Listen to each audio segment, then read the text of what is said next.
दिनैनि सानखौ आङो गोथार सानजों लोगोसे गोजोनथाव मोनसे सानखौनो बुंगोन। बाथ्राया जाहैबाय खौसेथि बर' सुबुं आफाद आरो दुलाराय बर' फरायसा आफाद आरो एनडिबि मोनब्रै हानजा लोगो नांनानै थांनाय 2020 मायथाइनि 27 जानुवारियाव जोङो बर'नि थामथि गोजोन गोरोबथाखौ खालामना लाना फैनो हादोंमोन। आरो बे गोरोबथानि गेजेरजोंनो बर' कसारि अट'नमास काउन्सिलाबो दिनै दाफुंजाफैदों। दा ओंखायनो आङो दिनैहाय बे धेमाजि जिल्लानि सिङाव थानाय जोंनि सानजारि सिमेन्ट सापरि बेनिफ्राय दिनै बर'नि थामथि गोजोन गोरोबथाखौ फालिनाय जि मोनसे हाबाफारि बे बुब्लियावहाय बेखौनो आं बुंनो लुबैगोन जे जोङो नंगौ थारैनो बर' हारिनि थांनाय थैनाय बा रैखाथि थामोन थानाय जुजिबोनाया गोलाव सम जाबाय। बड'फा उपेन्द्र ब्रह्म दैदेननायाव जों सोमावसाराव बाहागो लाबोदों। बे नंखाय मालाबाबो जानोबो हाया, बे मोनसे गोथां जारिमिनखा। दा बे सोमावसारनायनि गेजेरजों गोबां सुबुंफ्राथ' जिउ बावलांनांदों, बेखौथ' आरो गोलावै बुंबावनो गोनां दं बायदि आं मोना।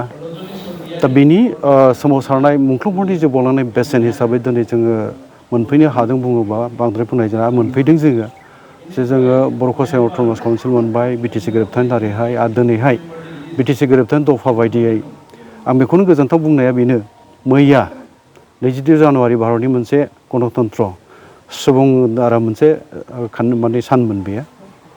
दा बे सानावहायनो आसामनि गिबि मन्त्रि मानगोनां डक्टर हिमन्त बिश्व शर्माया फोसावदों जे जोंनि एकर्डनि जि दफा बेबायदियैहाय सानजाहा ओनसोला जोंना बर' रायजोनि ओनसोला बा बिटिसिनि ओनसोला बारायनांगौमोन, बिटिआरनि ओनसोला बारायनांगौमोन, बेयो मैया फोसावबाय।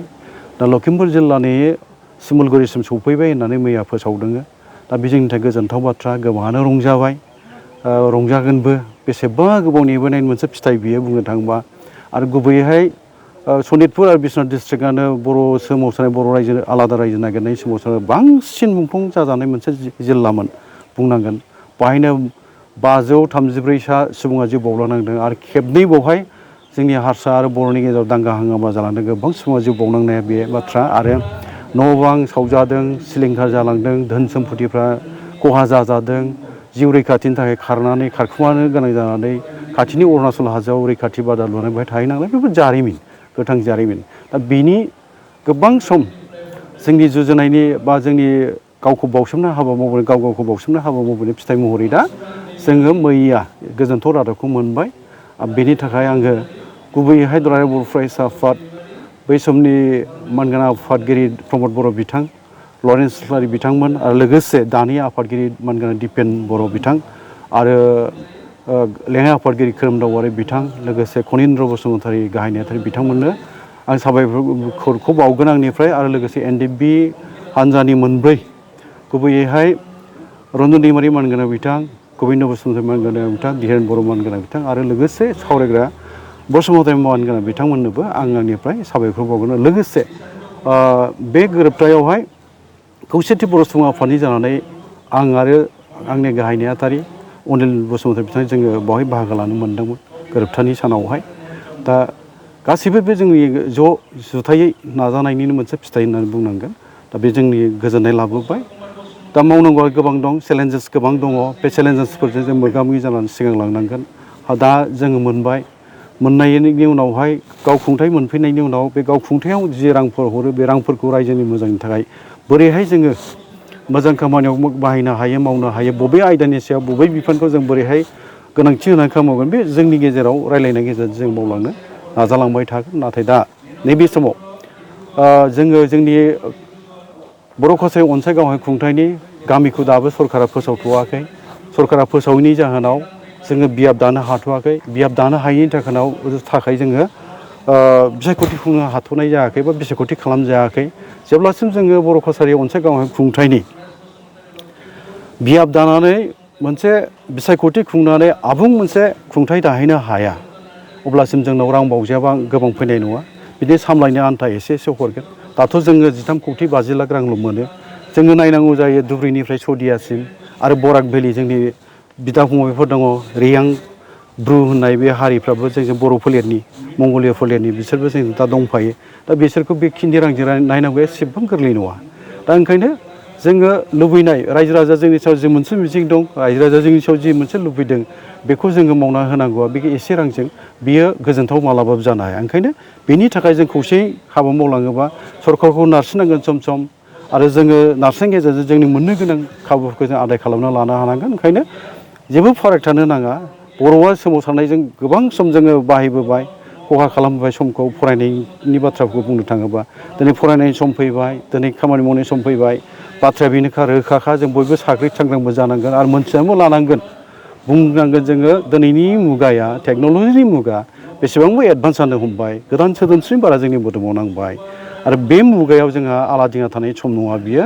गाव गावखौ दानो थाखाय, गाव गावखौ जिउनि थांखिखौ जाफुंहोनांगौबा दिनैनि मुगाखौ आं बुंनो लुबैगोन बे गोनोखोनि बादायलायनाय मुगायाव जोंनि माने बुंनो गोनां बाथ्राया बेनो बा जोङो रोखा जानांगौ बाथ्राया बे दिनैनि मुगाया आं बुंगोन गोरों सुबुंफोरनि मुगासै, मावथि सुबुंफोरनि मुगासै आरो बेखौ जोङो जुदि गोसोआव बा जोङो बुजिनो हायाबा बेवहाय जों गोरोन्थिजों मोगा मोगि जानांगोन, जेंनाजों मोगा मोगि जानांगोन आरो जोङो जोबनायाव जिंगा सिनायनि अनगायै दुखुल' मोननांहैनायनि बागै जेबो जानाय नङा। ओंखायनो मावथि जानांगोन, गोरों जानांगोन आरो जाय सुबुङा गोरों जाबाय, मावथि जाबाय बेहा बिखायाव गोहो फैयो आरो जायखिजाया जेंनाजोंनो बे मोगा मोगि जानोबो गोहो मोनो।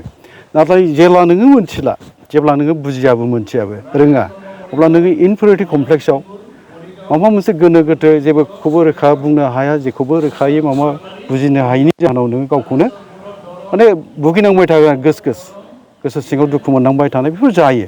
नाथाय जेब्ला नों गोरों जाबाय, नोङो मावथिखाबो, नोंनाव गोहोआ थाखागोन, नों जायखिजाया जेंना फैयाथों मानो बेजों मोगा मोगि जाना सिगांलांबाय थानो हागोन, बेखौ जों फोथायनो हायो। ओंखायनो मुगाया दिनै जेरावहाय जोंखौ थोनबाय, हुसियारि होबाय, ओरैनो जिरायनानै थानाय सम नङा, दान्दिसे जिरायनानै थानाय सम नङा।